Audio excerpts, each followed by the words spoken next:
दिग्गजों के नाम रहा बुधवार। विधायकी के ताज की दावेदारी को लेकर दिग्गजों ने किए पर्चे दाखिल। आपको बता दें, सत्ता के सियासी समीकरण को बदलने के लिए हर कोई तमाम तरह के दांवपेच दिखाता हुआ नजर आ रहा है, जिसके बाद ही 2022 के टिकट की दावेदारी करने का मौका मिल पाता है। आज भी बुधवार का दिन दिग्गजों के नाम रहा। समाजवादी पार्टी, कांग्रेस व भाजपा के दिग्गजों के द्वारा आज नामांकन पत्र दाखिल किए गए। सभी के द्वारा अपने अपने क्षेत्रों में विकास की अलख जगाने की बात कही है। तमाम तरह के वो वादे किए हैं जिससे आम जनता आकर्षित हो सके और 2022 के विधायकी का ताज आसानी से मिल सके। इसको लेकर सभी लोग अलग अलग तरीके से प्रयास करते नजर आ रहे हैं।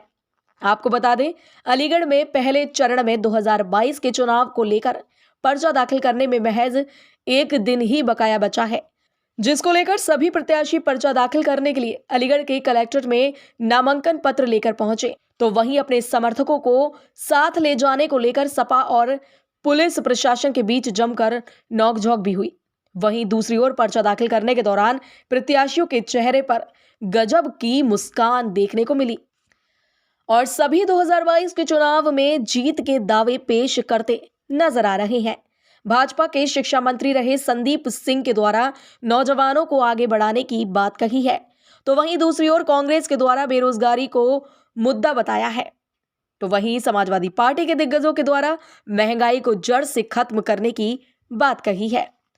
2022 के चुनावों की दावेदारी पेश करने पहुंचे प्रत्याशियों के द्वारा अलग अलग तरीके से जनता का दिल जीतने के दावे पेश किए हैं।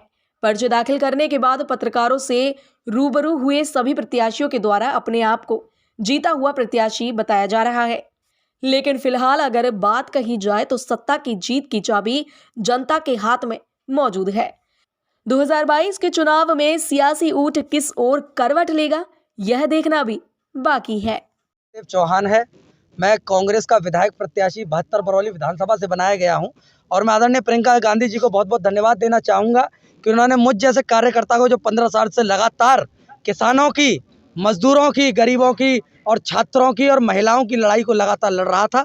साथ ही साथ वहाँ के क्षेत्र की स्थिति को देखते हुए, जहाँ पर जब कांग्रेस की सरकार हुआ करती थी, वहाँ साता चीनी मिल की स्थापना किसानों की खुशहाली के लिए करी गई, मगर पिछले 32 सालों में क्या स्थिति उस साता चीनी मिल की है आपके सामने देखने लायक है।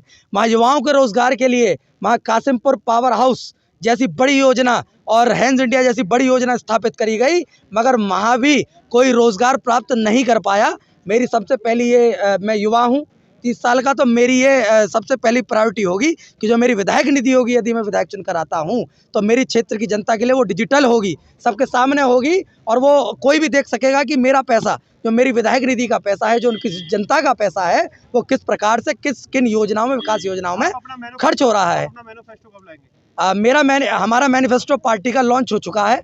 अभी बहुत जल्द उस विधानसभा क्षेत्र की जो समस्याएं हैं, जो जटिल समस्याएं हैं, उनको आकलन कर लिया गया है और उन्हीं पर मंथन चल रहा है और उन मुद्दों को लेकर उस क्षेत्र में लड़ाई लड़ी जाएगी, क्योंकि उस क्षेत्र में अभी तक जो जनता के जनप्रतिनिधि रहे। मैं माननीय अखिलेश जी की एक सच्ची सिपाही, समाजवादी पार्टी की सच्ची सिपाही हूँ और उनके लिए पूर्ण बहुमत से सरकार बने, वो मुख्यमंत्री बने 2022 में उत्तर प्रदेश की विकास के लिए, खुशहाली के लिए, और मैं सहयोग करूंगी। मैं यहाँ मुझे जो जिम्मेदारी दी गई है और उसे पूरे करेंगे। क्षेत्र विरोध का कारण क्या है?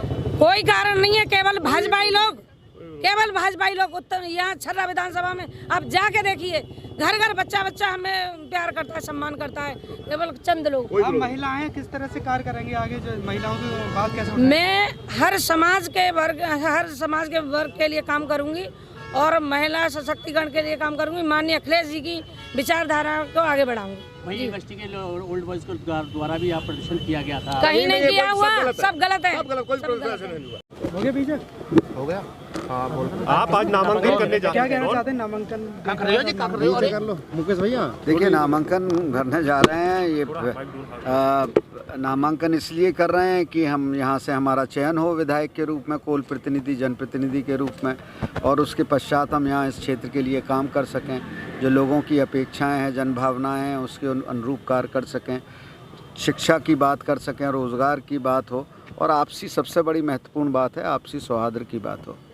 मौजूदा सरकार जो है 80% और 20% की बात करती है, क्या मानते हैं आप यहाँ 80% 20% यानी हिंदू मुस्लिम को लेकर वो बात देखिए करते हैं? उनके पास या किस तरह के समीकरण उनके पास इसके अलावा कुछ है नहीं। जब उनसे मांगो रोज़ी रोटी तो वो ले आते हैं मंदिर मस्जिद का मुद्दा। आज बेरोज़गारी आज अपने रिकॉर्ड स्तर पर है। 2019 के जो आंकड़े हैं 25 साल में बेरोज़गारी अपने चरम पर है, वो रिकॉर्ड उसने तोड़ दिए हैं। महंगाई आज आप देख रहे हैं किस तरीके से आज आम आदमी का जीवन आज व्यतीत करना मुश्किल पड़ रहा है। गैस सिलेंडर हो, चाहे पेट्रोलियम पदार्थों की बात हो, सरसों का तेल हो, खाद्यान्न पदार्थों की बात हो, आसमान को छू रही है महंगाई। आम आदमी के जो ख़ास तौर से जो बेरोज़गारी से जूझ रहा है उससे तो 2 वक्त की रोटी मिलनी मुयस्सर नहीं हो रही है। मैं तो जाता हूँ ग्रामीण क्षेत्रों में, देखता हूँ लोगों के पास घर नहीं है, लोग किस तरीके से अपना जीवन व्यतीत कर रहे हैं वो वही जाने। शहर के सबसे पुराने आप विधायक भी और नेता भी हैं, प्रमुख 4 काम बता दीजिए, कौन कौन से आप 4 काम? देखिए, शिक्षा के क्षेत्र में काम होगा, पर्यावरण के क्षेत्र में होगा, और आपसी सौहार्द जो ख़ास तौर से जो, और विकास के क्षेत्र में विकास जो आज स्मार्ट सिटी के नाम पे शहर का दुर्दशा हो रही है। इतना फंड आया है और कहाँ गया, कैसे गया? सिर्फ चौराहों को आपने खूबसूरत करने का प्रयास किया है, तो यातायात समस्या जस की तस बनी हुई है और कोई उसका पुरसाने हाल नहीं है। कोई नहीं कहने वाला, कोई जवाब नहीं देने वाला, कोई पूछने वाला नहीं कि भाई ये, जबकि बात ये हुई थी कि 2021 तक जो हैं सब स्मार्ट सिटीज़ ऐसे हो जाएंगे। आप बताइए, अगर आप लोग ये महसूस करते हैं कि स्मार्ट सिटी आपकी अपेक्षा के अनुरूप चल रहे हैं? आप विधायक बने तो आप सारा ये गड्ढे उनको ख़त्म करा देंगे? देखिए, आवाज़ उठाएंगे। अब पहले तो बहुत सी चीज़ें होती हैं इसमें जो आपने कि गड्ढे ख़त्म। जब मुख्यमंत्री योगी जी ने गड्ढा मुक्त सड़कें कहने का नारा दिया था 2017 में, कितनी गड्ढा मुक्त करा पाए? जनप्रतिनिधि का काम होता है कराना और आवाज़ उठाना, विधानसभा में आवाज़ उठाना। हम निरंतर नीचे रखो भैया। आज एक बार पुनः 5 वर्ष पूरे प्रदेश भर में भारतीय जनता पार्टी के नेतृत्व में हम सब ने सब लोगों को एक समान रखते हुए लाभ की दृष्टि से एक समान सम्मान देने का और एक समान लाभ देने का कार्य किया है। और आज एक बार पुनः सभी क्षेत्रवासियों के आशीर्वाद से, प्यार से, स्नेह से मैंने पिछले 5 वर्ष सबकी सेवा करी और एक बार पुनः अवसर मिला है मुझे कि अपने क्षेत्रवासियों की मैं सेवा कर सकूं। मैं सभी लोगों का अपने हृदय से, आज जितने भी लोग हमारे साथ में हैं, सभी का अपने हृदय से आभार व्यक्त करना चाहता हूं। और एक बार पुनः मुझे पूर्ण विश्वास है कि जिस तरह से हमने भारतीय जनता पार्टी की पिछले 5 वर्ष की सरकार में हर एक व्यक्ति को अपने साथ लेकर के चले हैं, सबका साथ और सबके विकास के नारे को साकार करते हुए चले हैं, इस आने वाले चुनाव में भी मुझे पूर्ण विश्वास है कि हम सब पूर्ण बहुमत की सरकार को पाते हुए 300 पार का लक्ष्य इस बार अवश्य हासिल करेंगे और पूर्ण बहुमत की सरकार को बना के एक बार पुनः सब लोगों के बीच में जन जन की सेवा करने के लिए हम सब आगे बढ़ेंगे। आपकी जीत का मूल मंत्र क्या होगा?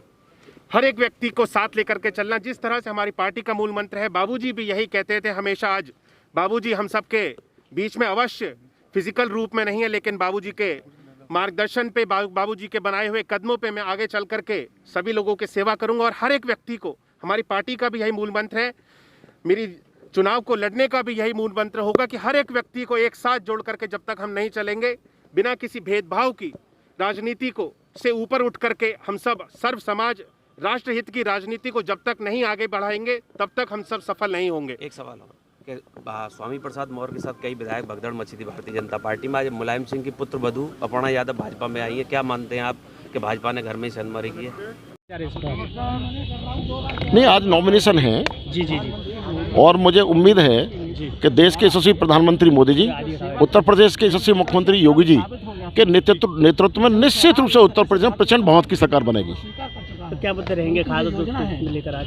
माननीय मुख्यमंत्री जी, माननीय मोदी जी का एक ही लक्ष्य है, उनका एक ही उद्देश्य है, उनकी एक ही सोच है, उनका एक ही विजन है कि गरीब मजदूर और किसान का उत्थान, गरीब मजदूरों को न्याय मिले और इंसाफ मिले।